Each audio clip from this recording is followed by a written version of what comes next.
Hello and welcome once again to Last Warning Truth Ministries. Today we are continuing on with part 3 of the Sabbath series. This is a continuation of the Ten Commandment series. If you have not watched the Ten Commandment series or part 1 and 2 of the Sabbath series, I highly recommend you to go down to the Dropbox or go to our playlist and look for the Ten Commandment series and the Sabbath series so that you can follow along everything that we are talking about in these videos. So let's continue on without any further ado, but please let me remind you to please hit like, subscribe, and share these videos with others so that people can see the truth in the light of Scripture.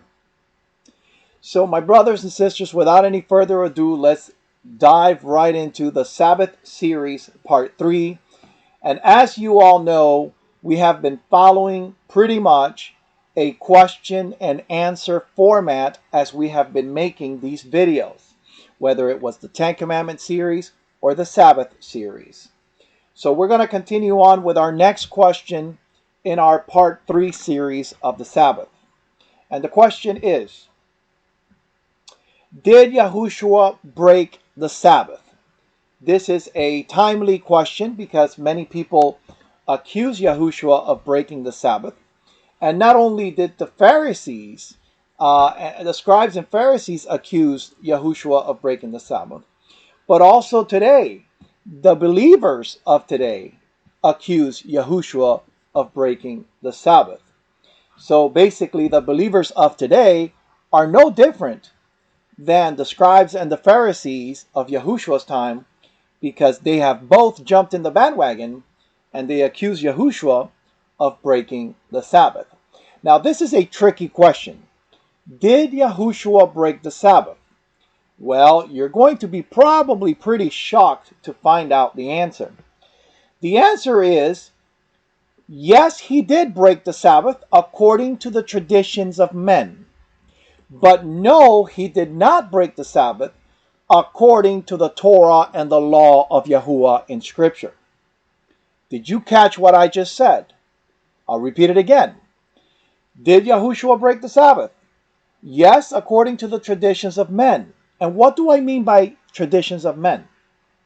Well, my brothers and sisters, for those of you who don't know, the Talmud, which is part of the ancient Jewish writings, and the Mishnah, also part of the ancient Jewish writings, produced laws in regards to the Sabbath that have no foundation in Scripture. And what I mean by that, examples of that is that, for example, you couldn't walk a certain amount of steps a day. You couldn't walk over some grass because you would be cutting the grass and starting a rebirth or a renewal. You couldn't pluck out a leaf from a tree. If you did any of these things, you would be held guilty of Sabbath breaking. This is why, or one of the reasons why, the scribes and Pharisees were accusing Yahushua and his disciples of breaking the Sabbath because they were picking corn on Shabbat. Also, there were laws limiting how many things you can do. Sometimes it was just ridiculous. But these were not laws found in the Torah. These were not laws found in Yahuwah's word. These were not found in Scripture. These were man-made laws and traditions that were found in the old ancient Jewish writings of the Mishnah and the Talmud. So did Yahushua break the Sabbath? Well, according to man's traditions, the Mishnah and the Talmud, he most certainly did. But did Yahushua break the Sabbath according to the law of Elohim and according to the Torah? The answer is a resounding no. We know that Yahushua could have never broken the Sabbath or the law, for that matter, because he was sinless. He was the sinless Lamb of Elohim. And in John chapter 5, verse 18, the Jews were seeking to kill him for breaking the Sabbath and calling himself Elohim. So here we have it. All of these people joining the bandwagon today accusing Yahushua of the same thing that he was being accused of 2,000 years ago by the scribes and Pharisees, the hypocrites. And today, sadly, they're doing the same thing. So my brothers and sisters, following the question and answer format, the next question we have is, when does the Sabbath begin? When does the Sabbath begin? In Genesis chapter 1, verse 5, it says that the day begins from evening to evening. That's what it says. And as a matter of fact, just to prove some points, it's always good to go to the scripture. And let's look up verses. Let's go to Genesis 1, verse 5, and you'll see it says, "And Elohim called the light day, and the darkness he called night. And the evening and the morning were the first day." And we see that all throughout the Genesis account of creation. Evening and morning, evening and morning, evening and morning. So, but because the little horned beast of Daniel chapter 7, today, because of them, today the days begin at 12 a.m. and they end at 12 a.m. But this was not so in Scripture. In Leviticus chapter 23, verse 32, it tells us that the Sabbath goes from evening to evening. That's Leviticus 23:32, and we can go there ourselves. Leviticus chapter 23, verse 32. Let's read that together. It says, "It shall be unto you a Sabbath of rest, and ye shall afflict your souls in the 9th day of the month at evening. From evening to evening shall you celebrate your Sabbath." So the reason why the Sabbath is supposed to be celebrated from evening to evening is because we find that Genesis account. We find that in the Genesis account, the evening and the morning consisted of the first day. Okay? So we see that here it tells us, from evening to evening shall you celebrate your Sabbath. When Judah came back from their Babylonian captivity, Nehemiah was actually trying to restore the Sabbath. And let's go there to Nehemiah 13. Let's go to the book of Nehemiah, chapter 13. And we're going to go to verses 15 through 19. And let's see here what it says. It says, "In those days saw I in Judah some treading wine presses on the Sabbath, and bringing in sheaves and lading asses, as also wine, grapes, and figs, and all manner of burdens, work, which they brought into Jerusalem on the Sabbath day. And I testified against them in that day wherein they sold victuals." So they were selling, business as usual. They were doing all these things on the Sabbath. Verse 16, "There dwelt men of Tyre also therein, which brought fish and all manner of ware, and sold on the Sabbath unto the children of Judah in Jerusalem." Verse 17, "Then I contended with the nobles of Judah, and I said unto them, What evil thing is this that ye do, and profane the Sabbath day? Did not your fathers thus, and did not our Elohim bring all this evil upon us, and upon this city? Yet ye bring more wrath upon Israel by profaning the Sabbath day." So here we see that Nehemiah, and usually the reformers of Elohim, have always been trying to bring Elohim's people back to the Sabbath, back to Genesis, back to that cycle of evening and morning, evening and evening, all the way from the beginning of time and all the way to the end of time. Now, there is a group of people that claim that the day does not begin at sunset. There's a group of people that say, or try to teach, that the day begins at sunrise, and that the day only lasts for 12 hours. And the reason why they say that is because Yahushua said Isn't there 12 hours in a day? He said this in John chapter 11, verse 9. But my brothers and sisters, there is approximately about 12 hours in a day in the equatorial line. Okay? But that doesn't discount that there's also another equal part of the night, which evening and morning, again, comes back and makes us one full day. And you can go back to Genesis and see all the days of creation. They all require an evening and also a daylight portion to be counted as one day. So be careful, because there are people that will use that verse out of context to try to say something it doesn't say. He never said that the day portion of the day is the only thing that constitutes a day. He's just talking about the daylight portion of the day has about 12 hours in the equatorial line of the earth. Now let's continue on to our next question. How should we keep the Sabbath correctly? Now this is a question that is timely, and it's a question that a lot of people ask. So we need to answer it, and we need to give an account to what we believe. In Exodus chapter 20, verse 8, the scripture tells us, remember the Sabbath day to set it apart. What does it mean to set something apart? Well, if you have 7 days, you're going to work 6 days, and they're common days. But you're going to set one aside, which is the 7th day Sabbath, not any day that you want. A lot of people say, well, I can set apart whichever day I want. First day, third day, the 6th day. No. Yahuwah says, and on the 7th day it shall be the Sabbath. Not on the day that you choose, 1 and 7. No, that's not what it says. So, we need to keep the 7th day Sabbath apart from the rest of the other days. Why? Because the rest of the other days are working days. In Isaiah chapter 58, verse 13, it actually gives us some instructions. Let's go there. Isaiah 58, 13. Let's go together.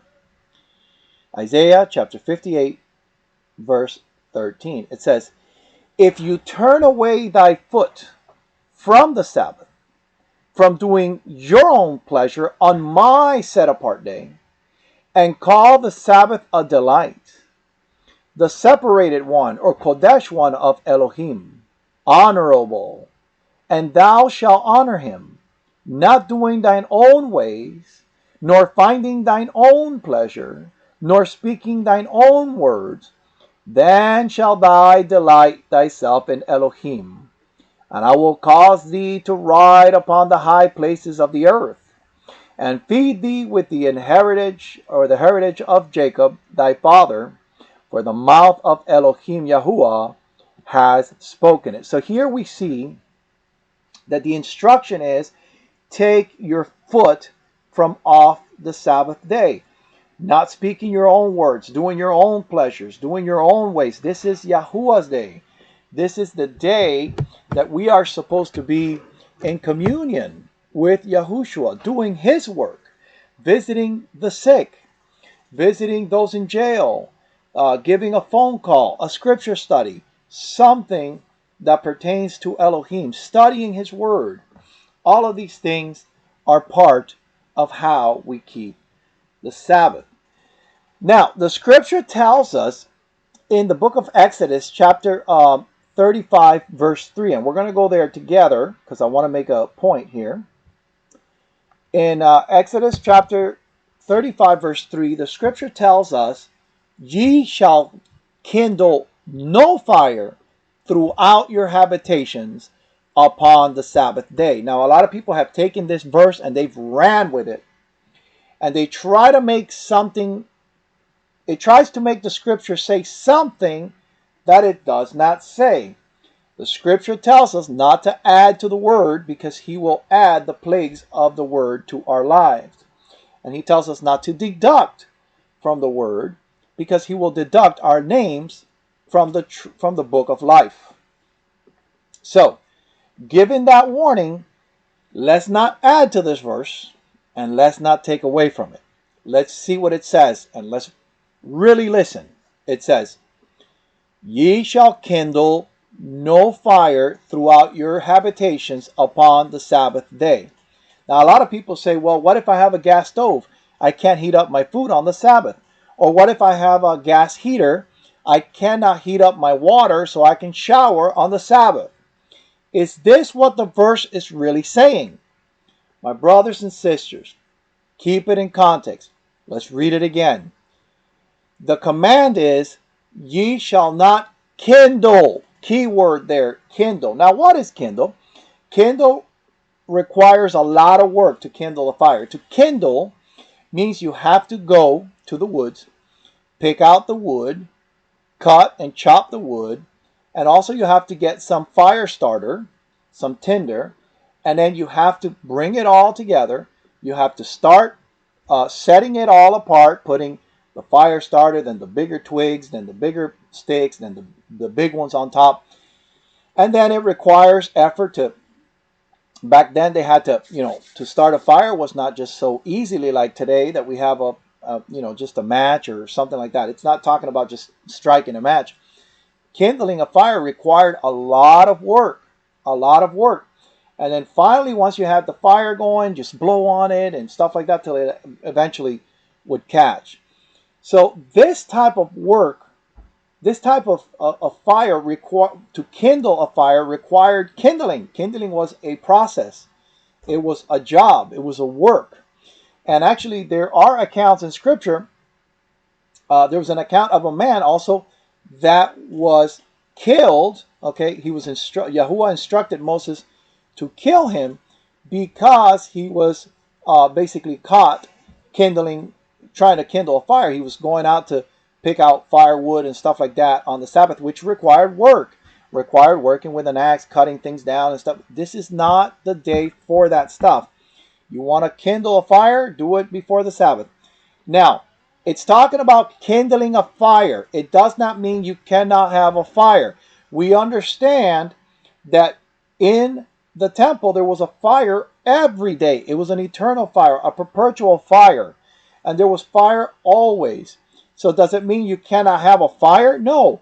It means you shall not kindle a fire on the Sabbath day. Do not kindle a fire on the Sabbath day.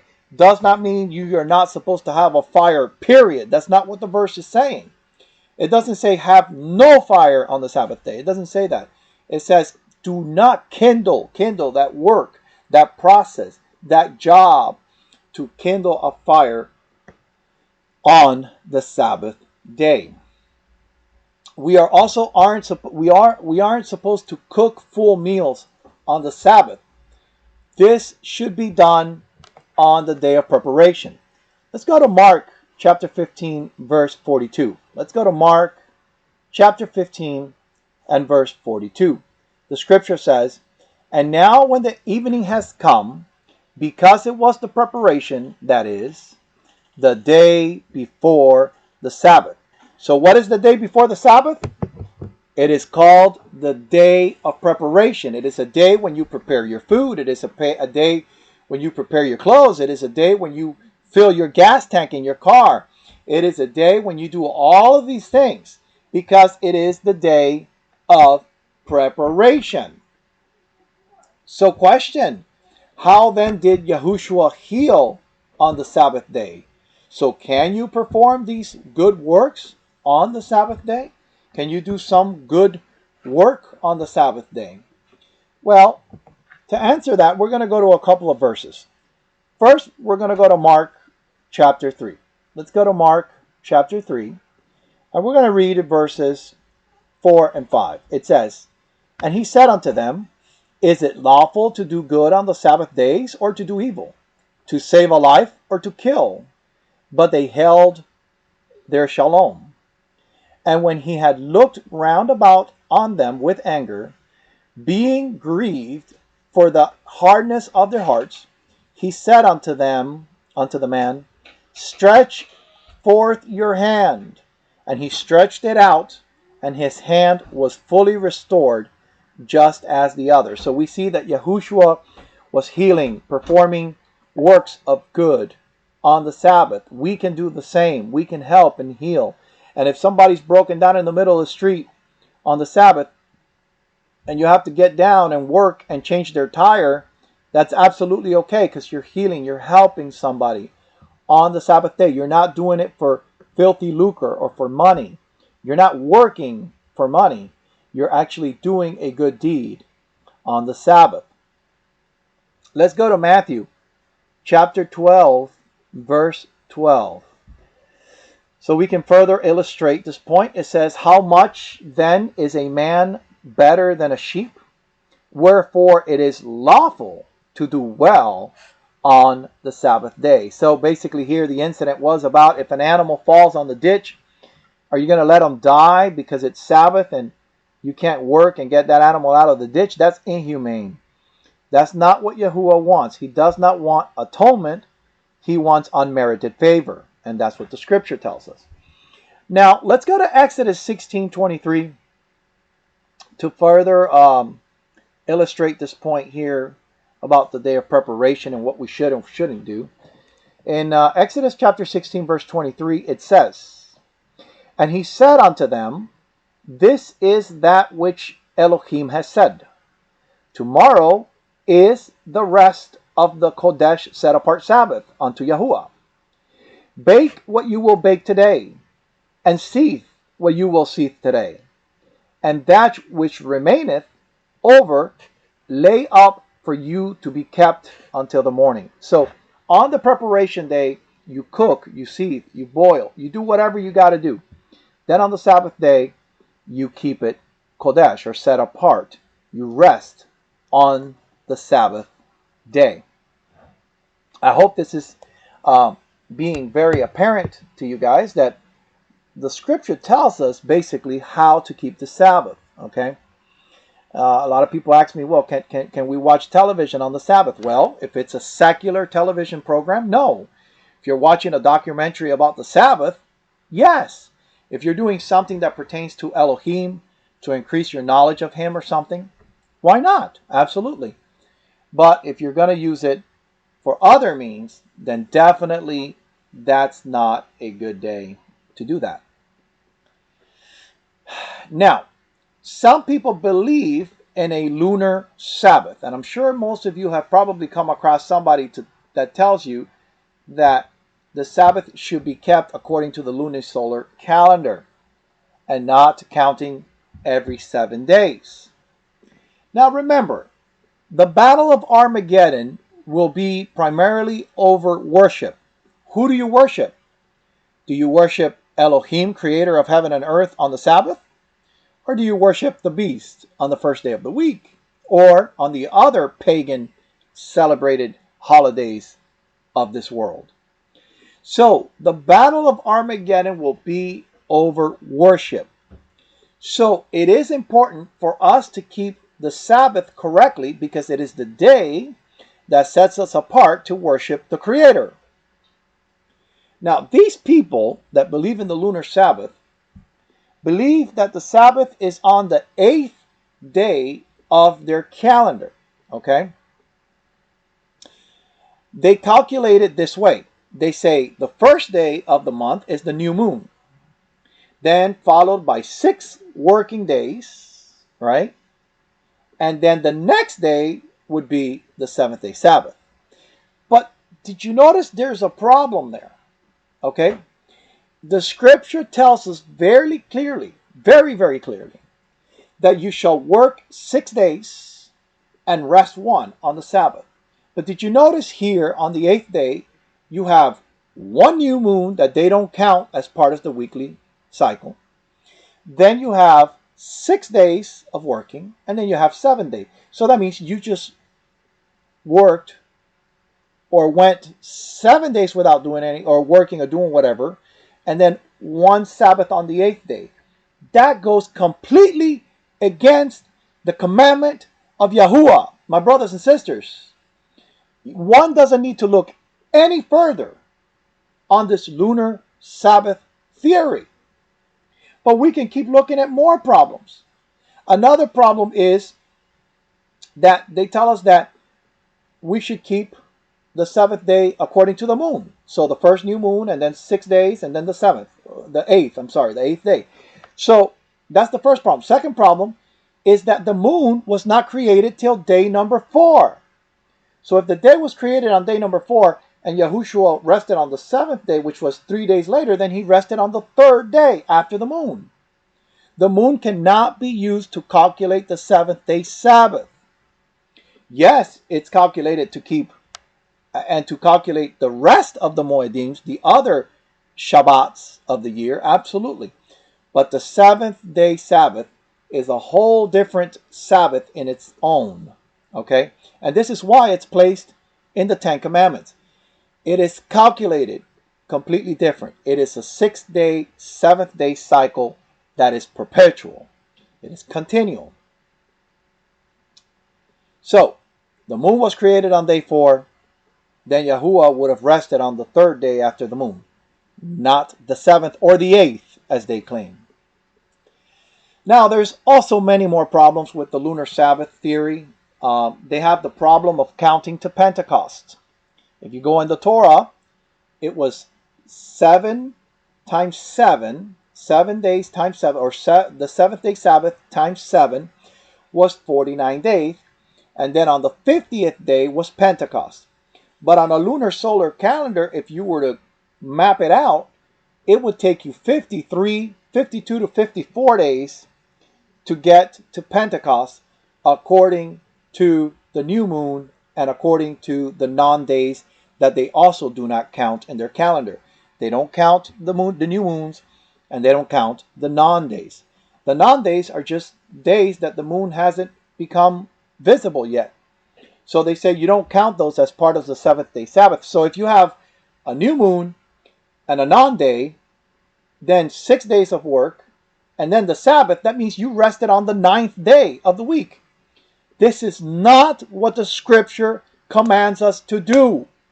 My brothers and sisters, if you come across these lunar Sabbatarians, all you have to do is tell them, can you please show me in scripture where we see the non-days, or where Yahuwah commands, thou shalt work 6 days unless it's a non-day or a new moon, and then rest on the 7th day after the new moon and the non-days. If you can ask them to show you a verse, not 10 or 15, one verse that shows you that, they will not be able to show you that. So do you think that we are supposed to violate a commandment that clearly tells us to work 6 days and rest on the 7th because somebody tells me that we have to calculate it differently? I hope not. I hope you guys are smarter than that, and you understand that you need to fly away from the lunar Sabbatarians. Now, there's also more problems with the lunar Sabbath. Interpreting key prophecies would be very problematic with the lunisolar calendar. For example, the 1260-year prophecy, which goes from the year 538 AD to the year 1798 AD, would be impossible to count according to the lunisolar calendar because of their non-days and because of their new moons not being counted. Now, they say that new moons are not working days. That's what they say. Oh, they're not working days. They're supposed to be like a Sabbath. But not once in Scripture are we commanded, or do we see that the new moons are commanded to be kept as Sabbath. As a matter of fact, we see instances of the contrary. We see work and stuff being performed on the new moons. For example, in Exodus 19, verses 1 and 2, we're going to go together there. Exodus 19, verses 1 and 2. Listen to what it says. And on the 3rd month, when the children of Israel were gone forth out of the land of Egypt, the same day came they into the wilderness of Sinai.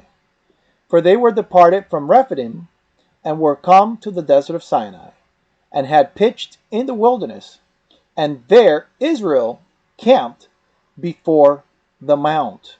Now, obviously, if you look up the word there is Kodesh, Hebrews H2320, which is new moon. If you look at it, and if you go to TS 2009, it tells you the new moon. So right here in Exodus 19, 1 through 2, it's talking about in the day of the new moon, they came in and they camped there before the mount. Now, could you imagine to camp there before the mount, that many people, okay? That requires a lot of work. First of all, you have to travel there. That's a lot of traveling to do on a Sabbath if the new moon was a Sabbath. Second of all, you would have to set up camp. And that means putting all your animals together. That means setting up your tents and your dwellings, putting them, erecting everything, doing everything. That's a lot of work to be doing on a Sabbath if the new moon was supposed to be kept as a Sabbath the way that the lunar Sabbatarians will have us believe. Also, let's look at Exodus 40. Exodus chapter 40, verses 2 through 5. It says, "And on the first day of the first month, which is the new moon, shalt thou set up the tabernacle of the tent of the congregation. And thou shalt put therein the ark of the testimony, and cover the ark with the veil. And thou shalt bring in the table, and set in order all the things that are to be set up upon order of it. And thou shalt bring the candlestick, and the lights, and the lamps thereof. And thou shalt set the altar of the gold of incense before the ark of the testimony, and put the hanging of the door of the tabernacles." Do you imagine how much work requires to do all of these things, to set up the tabernacle and all these different furnishings and things that are being said here? If the new moon was a Sabbath day, my brothers and sisters, it would be absolutely impossible to be doing all of these things without violating the Sabbath, which it would be in this case the new moon. Let's also go to Exodus chapter 40, verse 17 to further illustrate this. So you can see this is ludicrous. It's ridiculous.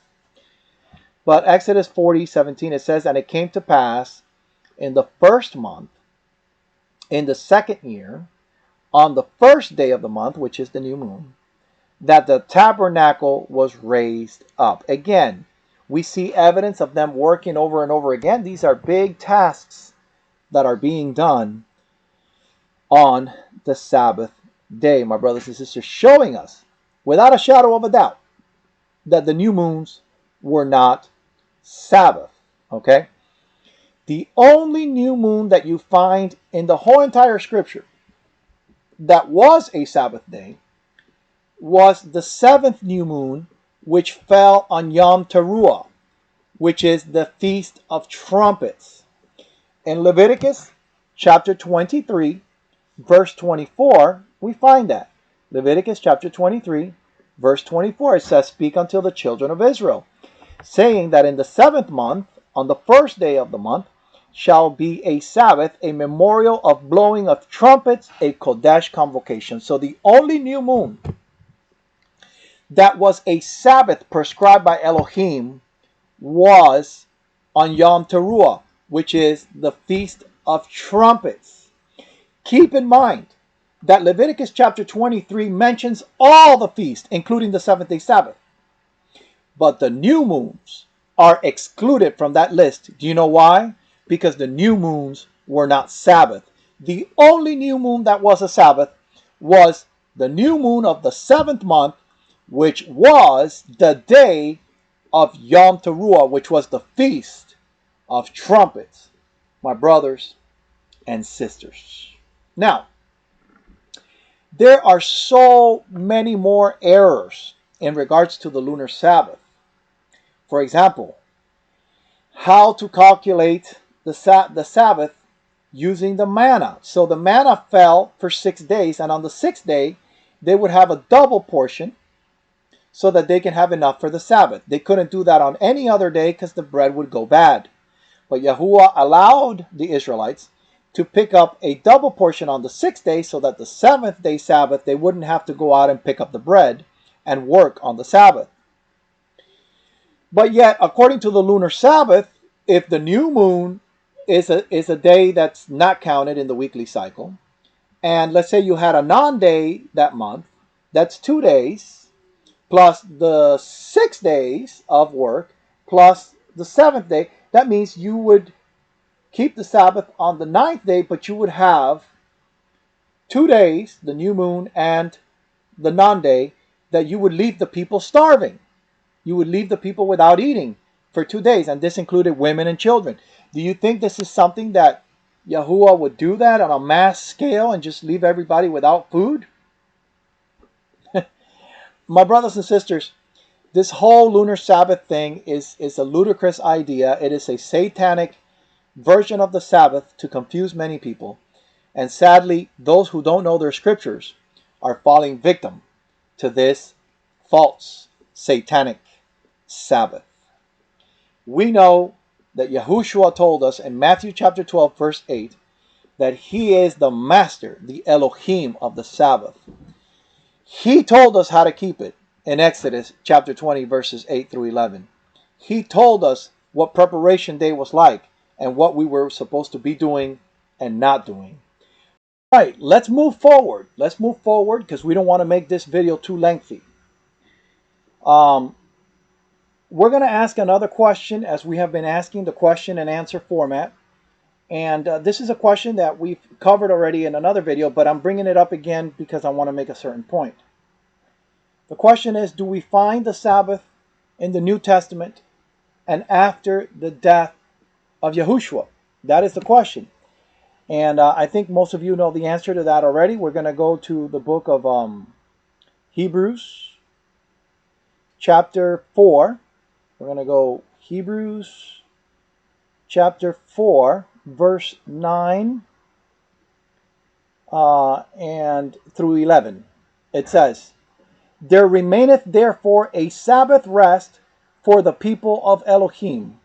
For he that is entered into that rest, he also has ceased from their own works, as Elohim did from his. Let us labor therefore to enter into that rest, lest any man fall into such an example of disobedience." So we see that the book of Hebrews is after the cross event, and it's also in the New Testament. So here we see that there remains therefore a Sabbath rest for the people of Elohim. In the King James it says there remains a Sabbath rest for the people.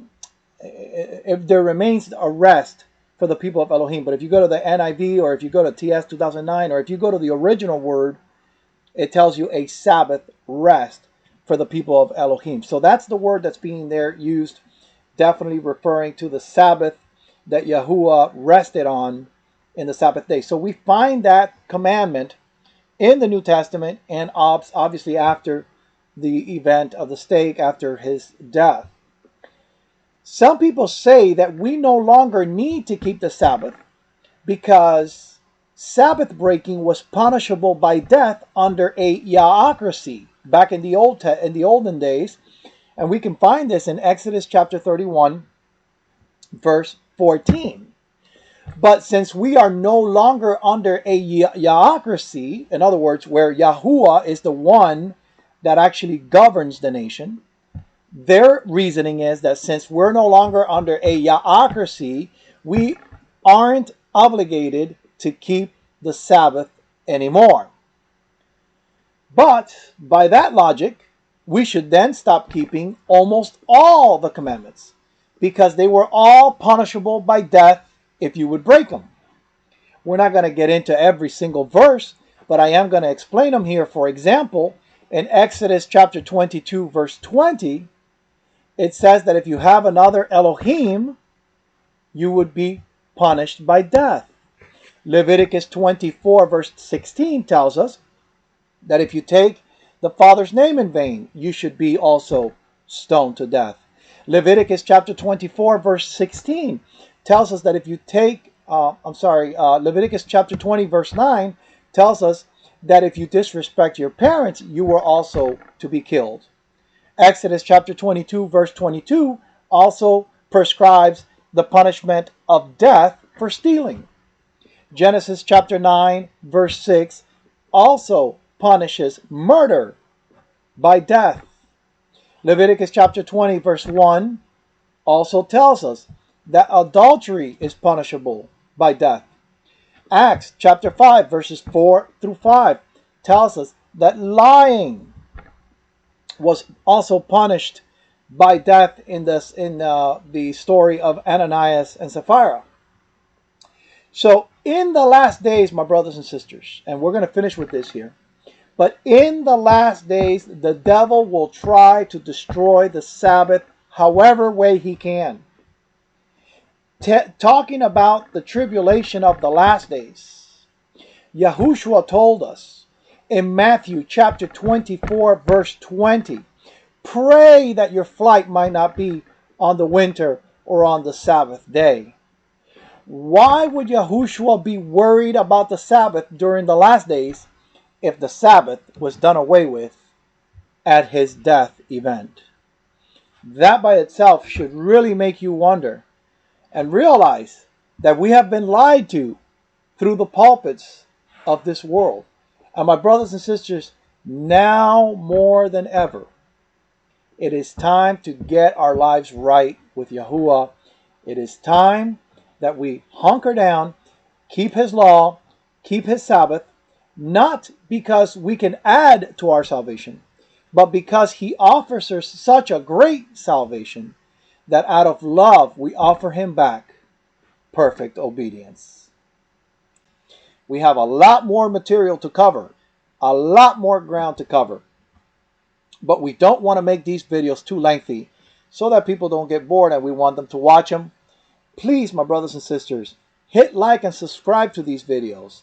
Share them with your brothers and sisters and your family and friends so that everybody can understand the truth of the commandments and of the Sabbath day before it is forever too late. Thank you once again for watching and enjoying Last Warning Truth Ministries. Thank you so much, and Shalom.